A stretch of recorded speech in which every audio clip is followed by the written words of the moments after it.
Hello, good morning everyone. Last लेक्चरला आपण काही फॉर्म्युले हे पाहिले होते एक्झाम्पल्स. त्याच्यानंतर आता पण पाहणार आहोत सेम टाईपचं एक्झाम्पल. आता मागच्या एक एक्झाम्पल पाहिलं की 5 स्टुडंट्स आहेत, ओके, आणि काय म्हटलंय की 5 स्टुडंट्स आहेत, 2 चेअर्स आहेत, तर त्यांना तिथे ऍडजस्ट करायचं. म्हणजे काय येईल की 5 आउट ऑफ 2 सिलेक्ट करायचे. म्हणून आपण काय लिहिणार ते 5P5 असं डिनोट केलं त्याला. 5P2 म्हणजे 5 × 4 5 × 4. आता हे 5 × 4 का घेतलं तर ज्या वेळेला आर ची व्हॅल्यू 2 असेल तेव्हा एन जो आहे तो 2 स्टेप बॅक मल्टिप्लाय होणार. म्हणजे असं सपोज 5P2 होतं म्हणून आपण काय केलं 5 आणि 4. सो 2 नंबर आपण त्याचे मल्टिप्लाय केले. जर 5P3 असतं तर कसं आलं असतं 5 × 4 × 3. जर सपोज त्या ठिकाणी 3च्या ऐवजी 4 असतं, आर ची व्हॅल्यू 4 असते तर कशी आली असती 5 × 4 × 3 × 2.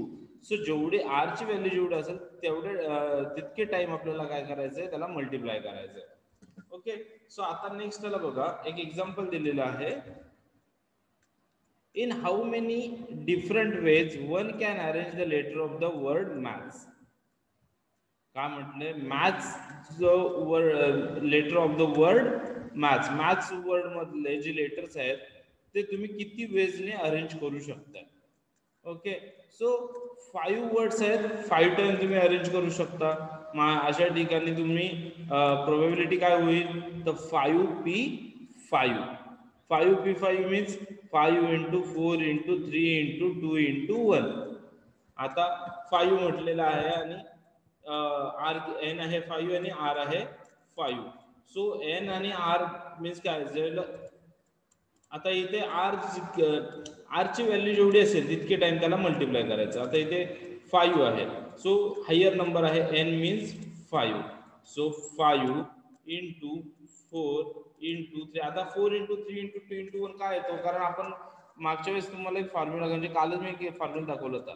n factorial is equal to n in bracket n-1 in second bracket n-2. मग सेम इथे सपोज n ची व्हॅल्यू आहे 5 तर इथे पकडा 5 इन ब्रॅकेट 5-1 म्हणजे 4 इन सेकंड ब्रॅकेट 5-2 म्हणजे 3 in third bracket 5-2 sorry 5-3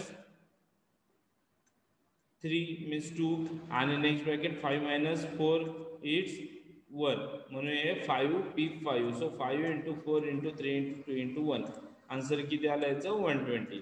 so 120 veg ने आपण काय करू शकतो की मॅथ्स मधले जे वर्ड्स आहेत ते अरेंज करू शकतो. ओके, देन नेक्स्ट एक आन्सर हे बघा एक्झाम्पल.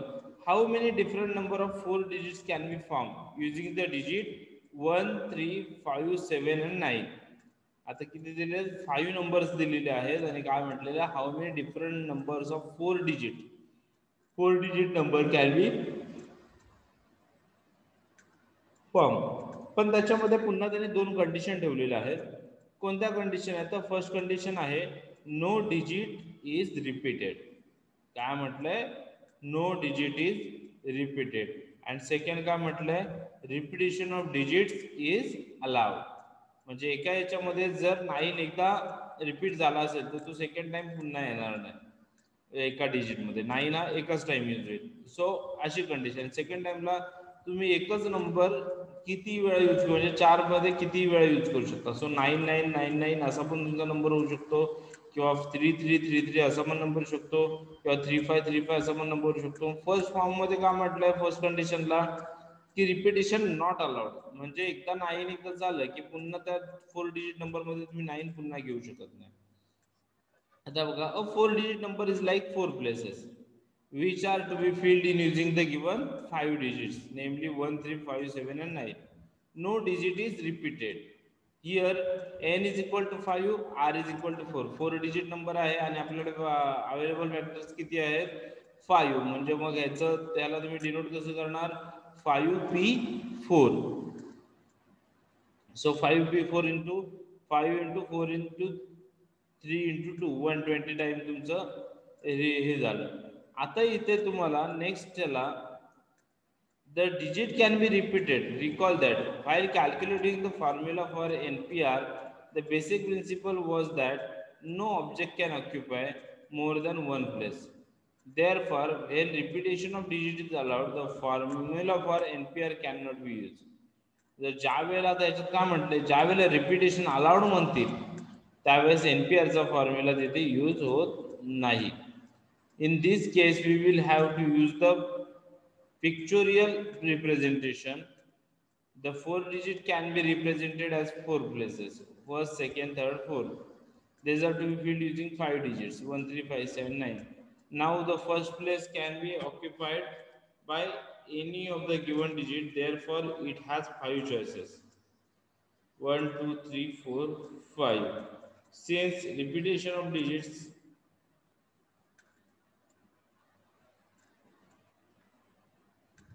आता रिपिटेशन जर असतील तर रिपिटेशनला आता कसं करतात बघा, एनपीआरचा फॉर्म्युला यूज होत नाही. पण आता सपोज आपल्याकडे फर्स्ट प्लेस साठी किती हे आहेत, फर्स्ट प्लेस साठी आपल्याकडे किती नंबर्स आहेत. सो आपल्याकडे टोटल 5 नंबर्स आहेत: 1, 3, 5, 7 आणि 9. म्हणजे फर्स्ट नंबर साठी आपण 5 इंटू, आता फर्स्ट नंबर फिल केला, फर्स्ट नंबरला मी 9 टाकला, तर सेकंड नंबर साठी माझ्याकडे किती आहेत, सेकंड नंबर साठी माझ्याकडे किती डिजिट्स रिमेनिंग आहेत. सो रिपिटेशन अलाउड आहे म्हणजे पुन्हा 5 आहेत, म्हणजे इंटू 5. थर्ड साठी परत रिपिटेशन अलाउड आहे म्हणून पुन्हा 5 आहे तेच आता, आणि फोर्थ साठी पण पुन्हा 5 आहेत. पण सपोज तेच मला रिपिटेशन नॉट अलाउड म्हटलं तर मी 5 पैकी सपोज 1, 2, 3, 1, 3, 5, 7, 9 त्यातला 9 पहिल्या ठिकाणी म्हणजे 4 डिजिटच्या नंबरमध्ये फर्स्ट नंबरला मी 9 लिहिलं. आता रिपिटेशन अलाउड नाही म्हणजे माझ्याकडे किती शिल्लक आहेत, 4. आता 4 नंबर शिल्लक आहेत तर त्याच्यातले मी 7 सुद्धा तिथे सेकंड नंबरला पुट केला. आता माझ्याकडे किती आहेत, 3, म्हणून मी 1, 3, 5 आहे. सो मी 5 त्याच्यातला पुट केला. आता माझ्याकडे रिमेनिंग किती आहे, 2, मग त्यातलं 3 आणि नंतर रिमेनिंग किती, 1. सो लक्षात आलं, म्हणून मी पहिल्या कंडिशनला आपण 5 × 4 × 3 × 2 घेतलं. रिझन काय होतं, कारण रिपिटेशन नॉट अलाउड. पण जिथे रिपिटेशन अलाउड आहेत तिथे काय करायला ना, फर्स्ट प्लेसला सुद्धा 5 देणार, सेकंड प्लेसला सुद्धा 5 देणार, थर्ड प्लेसला सुद्धा 5 आणि फोर्थ प्लेसला सुद्धा 5. त्याच्यामुळे 5 × 5 × 5 × 5. So different arrangements are 625. So अशा कंडिशन मध्ये रिपिटेशन अलाउड असतील त्यावेळेस किती अरेंजमेंट होऊ शकतात, 625. Okay, a 3-digit number is to be formed using the digit from 0 to 9. How many such numbers can be formed if the repetition of digit first allowed, second not allowed? 3-digit number to be formed using the digit from 0 to 9. आता 0 to 9 म्हटलेलं आहे. 0 to 9 म्हणजे किती number झाले total, 10 number झाले. 0, 1, 2, 3, 4, 5, 6, 10 number झाले आणि 3 digit number form करायचा आहे. मग आपलं हे कसं येणार आहे, त्याला डिनोट कसं करणार प्रोबॅबिलिटी मध्ये, 10p3, 10p3. मग याचा ज्यावेळेला रिपिटेशन अलाउड म्हटलंय, नॉट अलाउड म्हटलंय, रिपिटेशन नॉट अलाउड म्हटलं तेव्हा आन्सर काय येणार, 10 × 9 × 8. सो 90 × 8, 80, 720. ओके, सो आन्सर तुमचे 720 नॉट अलाउडला. आणि ज्याला अलाउ म्हणतील त्यावेळेस सो फर्स्ट नंबरला सुद्धा 10च येणार, सेकंडला सुद्धा 10च येणार आणि थर्डला सुद्धा 10 येणार. मग 10 × 10 × 10, 10 × 10 100, 100 × 10 1000. सो ज्या वेळेला रिपिटेशन अलाउड असेल तेव्हा 1000 आन्सर असेल, आणि ज्या वेळेला रिपिटेशन अलाउड नसेल, नॉट अलाउड असेल तेव्हा 720.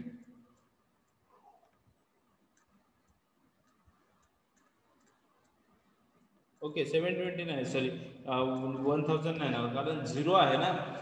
0 तुम्ही 3 डिजिट नंबर ज्याला बनवायचा असेल तेव्हा 0 तुम्ही सुरुवातीला घेऊ शकत नाही. कोणताही डिजिट 0 ने स्टार्ट होत नाही, कारण सुरुवातीला जर 0 आला तर त्याची व्हॅल्यू काहीच नसते. म्हणून स्टार्टिंगला तुमच्याकडे 9च अवेलेबल असते ऑप्शन्स, आणि त्याच्यानंतर सेकंड याला तुम्ही 0 यूज करू शकता, त्याची व्हॅल्यू राहते. थर्ड याला 0 व्हॅल्यू यूज करू शकता, त्याची व्हॅल्यू राहते. मग फर्स्टला 9, सेकंडला 10 आणि थर्डला 10. असं टोटल 900 तुमचं काय होतं अरेंजमेंट्स होतात.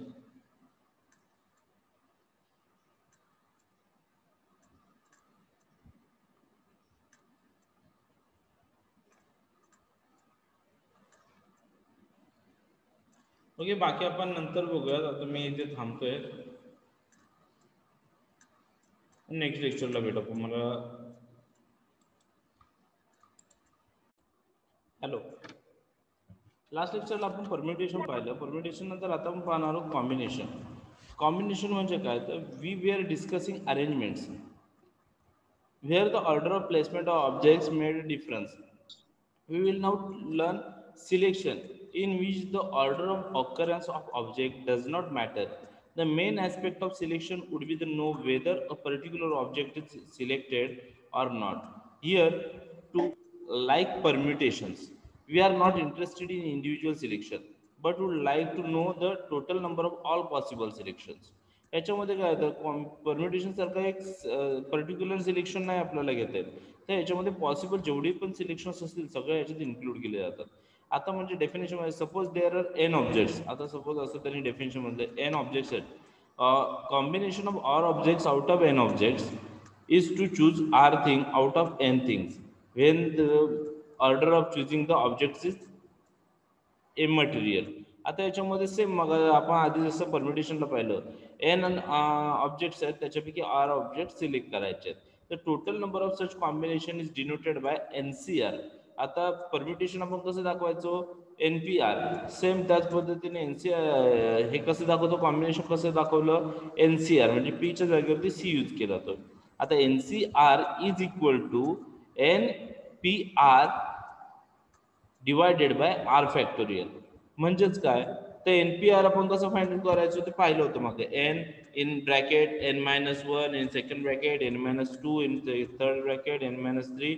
सेम तसंच n-r+1 divided by r factorial. म्हणजे सपोज 4 असेल तर 1 2 3 4 असं ज्या काही 4 नंबर असतील त्याच्या आधीचे ते तुम्हाला. आता हे कसं आहे, 10 किंवा 12 असं काही येत नाही आरच्या जागेवरती म्हणा, आले तर 2 3 4 असंच येतं. मग त्या ठिकाणी काय होणार, 1 × 2 × 3 × 4. आता जर आरच्या जागेवरती 4 फॅक्टोरियल आलं तर 4 फॅक्टोरियल कसं काढलं जातं, 1 × 2 × 3 × 4. 5 आलं तर कसं येणार, 1 × 2 × 3 × 4 × 5. सो अशा पद्धतीने तुम्हाला ते डिनोट करायचं. आता there are factors in the numerator as well as denominator. There are r factors in the numerator as well as denominator.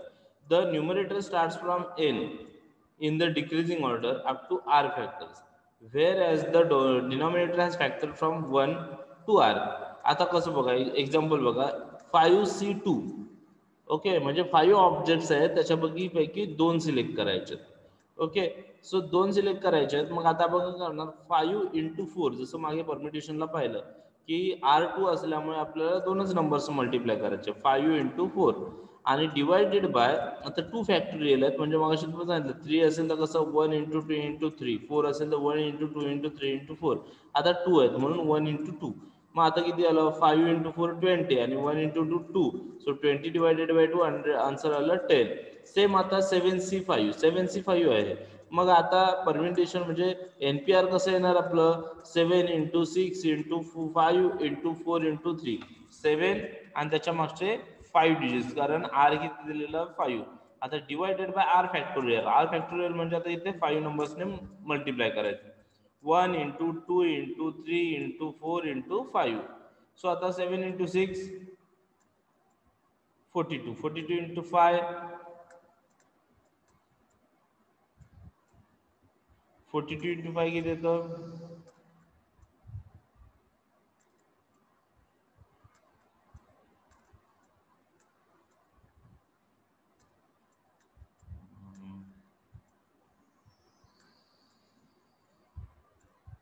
210. Okay, so into 4 × 3. So divided by नंतर तुमचं याचं मल्टिप्लिकेशन होईल. टोटल आन्सर तुमचं येतं 21. Note that NCR is always in integral. One can easily prove that NCR is equal to n factorial divided by r factorial in bracket n minus r factorial. आता हे कसं prove केलं जातं तर त्याच्यासाठी तुम्हाला एक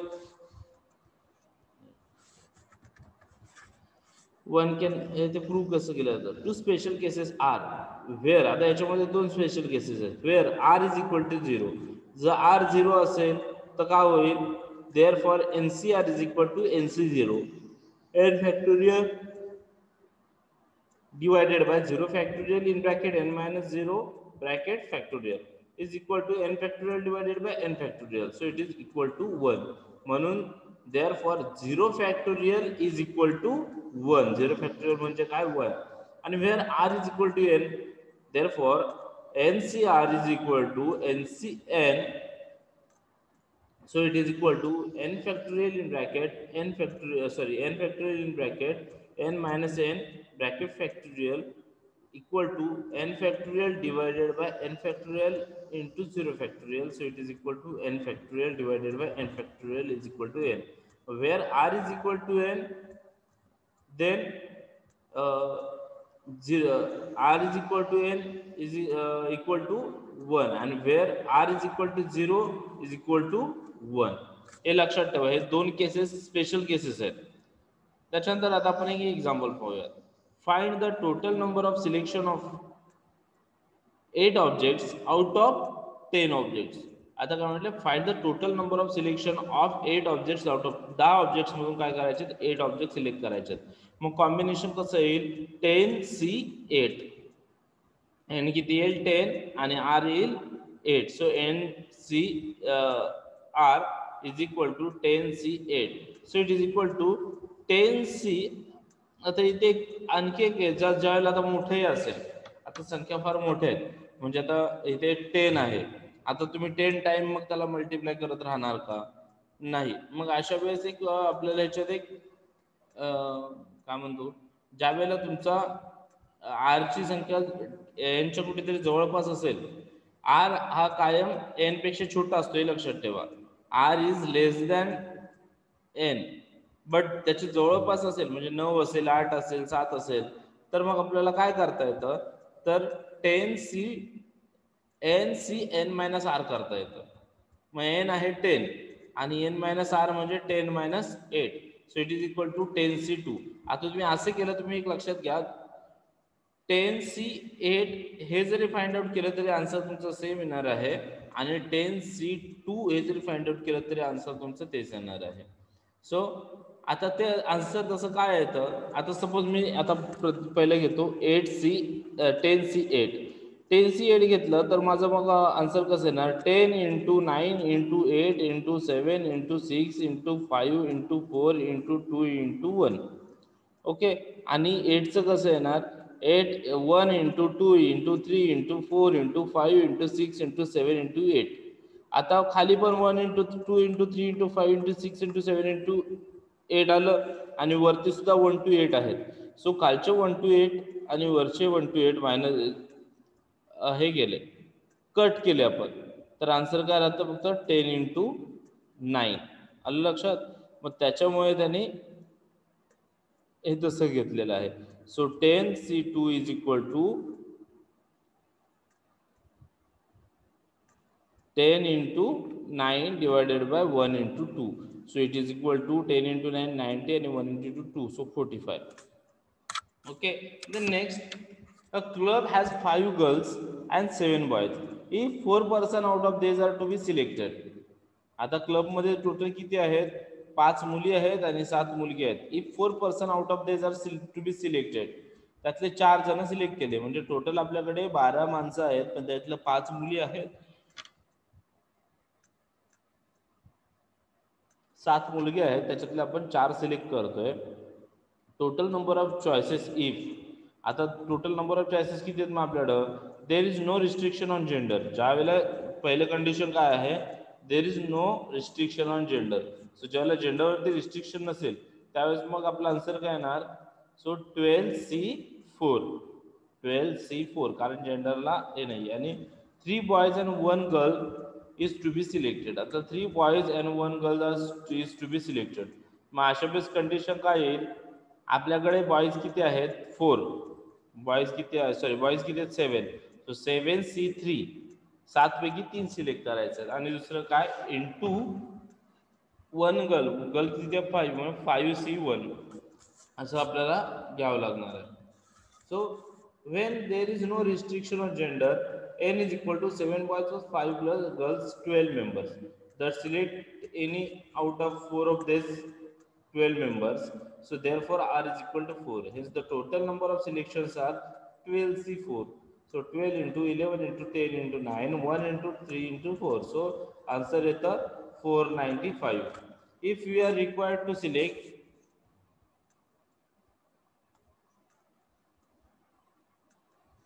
if we are required to select 3 boys and 1 girl, or 3 boys 7 out of 3 boys म्हणजे 7C3 आणि 1 girl म्हणजे 5C1. So these are 3 boys will be selected from 7 boys. Therefore it can be done in 7C3 ways, and is equal to B is equal to 1 girl will be selected from 5 girls. Therefore it can be done in 5C1.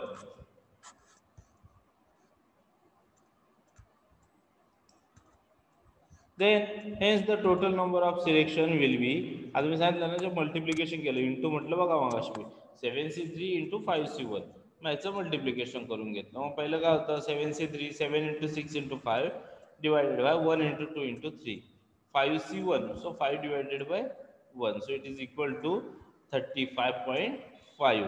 So answer येतो तुमचं 35 into 5 आहे is equal to 175. आलं लक्षात. आता same next problem पण तुमचा same आहे. There are 6 manager in a company of this one Mr. X is very influential. Of these 4 persons are to be sent abroad. In how many ways the selection can be done? If काय म्हटलं there are 6 manager in a company, कंपनीमध्ये 6 manager. Of this one mister X is very influential. त्याच्यातले एक जो आहे mister x तो खूप influential आहे.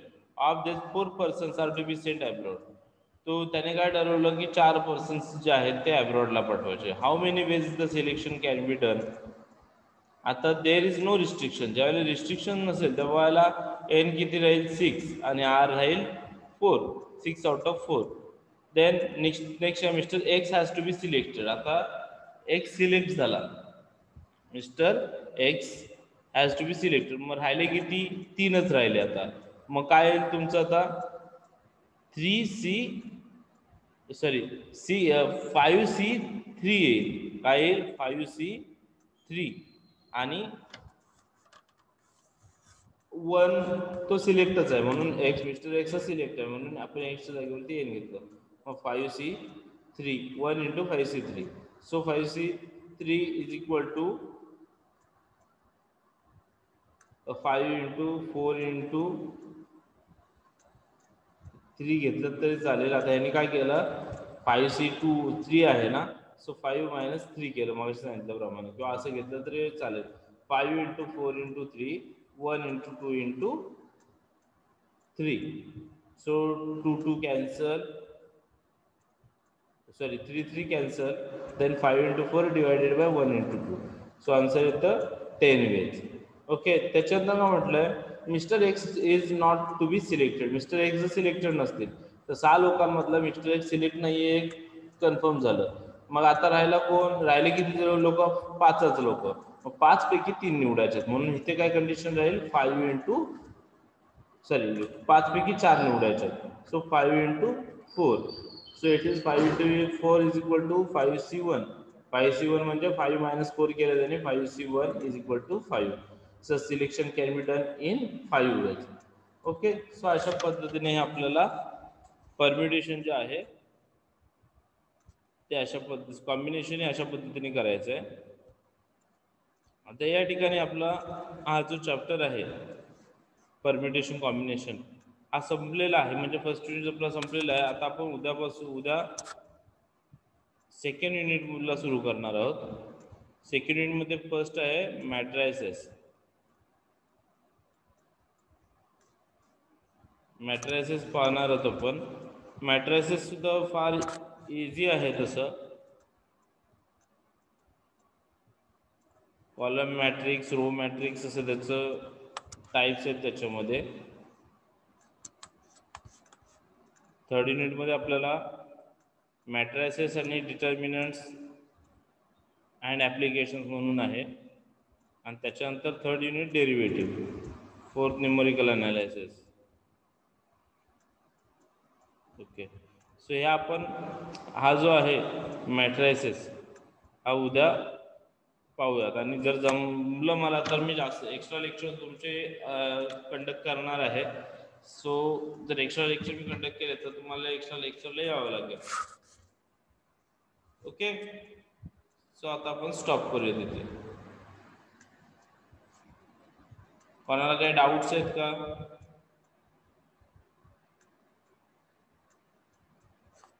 एकदा आपण एक मॅट्रायसेसच्या इंट्रोडक्शन पार्ट थोडासा पाहून घेऊयात, म्हणजे उद्या थोडासा हे कमी होईल.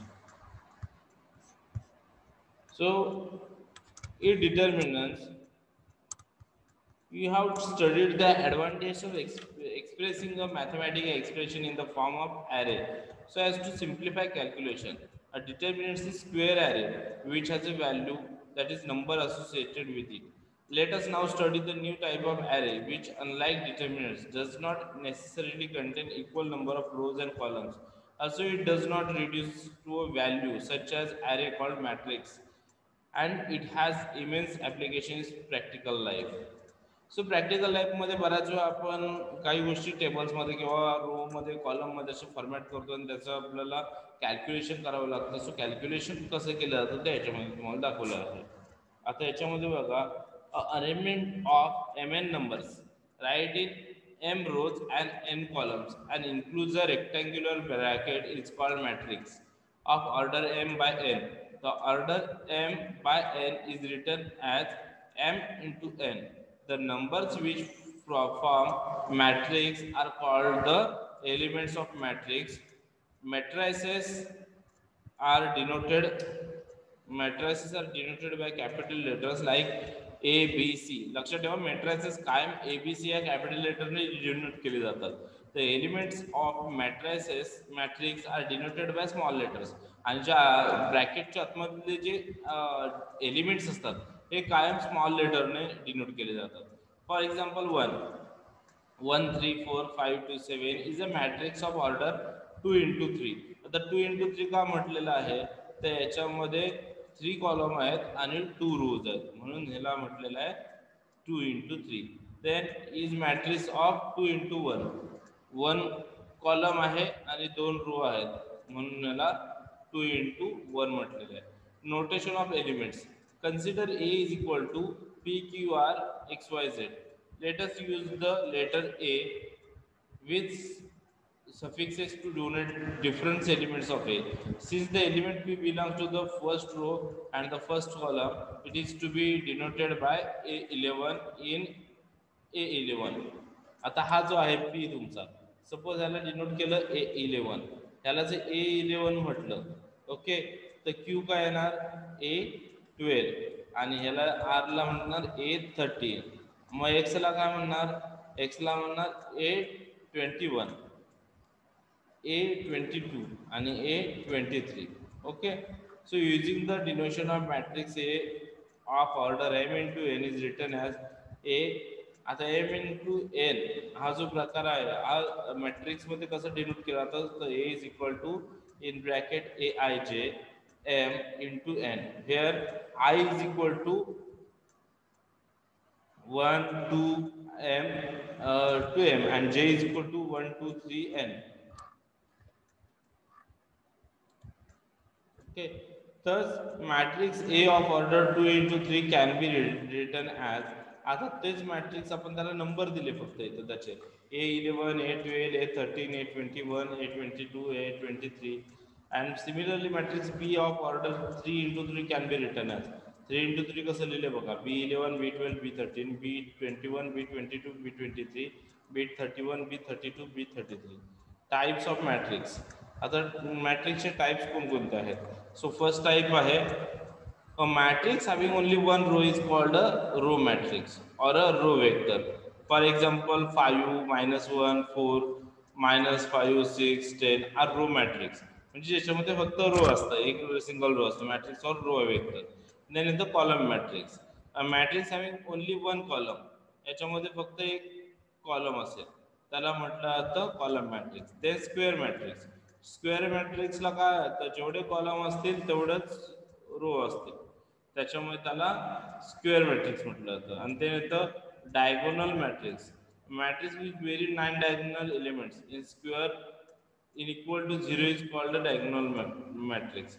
ज्याचं डायगोनल मॅट्रिक्सचं काय कॅल्क्युलेशन जे आहे ते किती येतं, इक्वल टू 0 येतं. ओके, सो आपण आता इथे थांबूयात. स्कॅलर मॅट्रिक्स वगैरे आहे, आपण हे बाकीचे मॅट्रिक्सचे प्रकार उद्या पाहूयात.